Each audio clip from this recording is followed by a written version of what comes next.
आपला मित्र कोण आहे?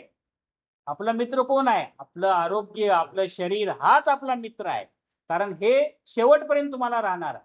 लहानपणापासून जसं आईच्या उदरामध्ये ज्यावेळेला आपण पहिला श्वास घेतो, तिकडे पहिलं सुरुवातीला आपल्याला हृदय आपलं धडकायला चालू होतं. तिथून जे चालू होतं ते बाहेर आल्यानंतर आयुष्याच्या शेवटच्या क्षणापर्यंत हे हृदय आपल्याला साथ देत असतं. मग ह्या हृदयाची काळजी, ह्या शरीराची काळजी घेण्यासाठी काही महत्वाच्या गोष्टी आहेत, ह्या केल्याच पाहिजे. ठीक आहे? हा झाला आरोग्याचा पार्ट. आपलं आरोग्य कळालं तुम्हाला? शरीर आहे शारीरिक, मानसिक आणि मानसिक म्हणजे काय? बरेचसे मानसिक आजार आहेत. कुणाला भीती वाटते, कुणाला छातीत धडधडते, कुणाला बोलता येत नाही, कुणाला काही अशा समस्या असतात. ह्या सगळ्या मानसिक आजार आहेत. कुणी काही सांगितलं की आपल्याला मनामध्ये द्वेष तयार होतो. हे पण एक मानसिकतेचंच लक्षण आहे. त्यामुळे कुणाचाही राग, दुस्साहस करायचा नाही. सगळ्यांना ज्या काही गोष्टी असेल आणि नेहमी कृतज्ञता पाळायची.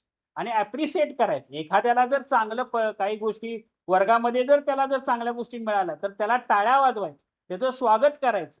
आज जर त्याला आपण टाळ्या वाजवून त्याचं जर स्वागत केलं, तर तीच गोष्ट उद्या तुमच्यासाठी पण तयार होणार. म्हणून ह्या सगळ्या काही गोष्टी महत्त्वाच्या आहेत.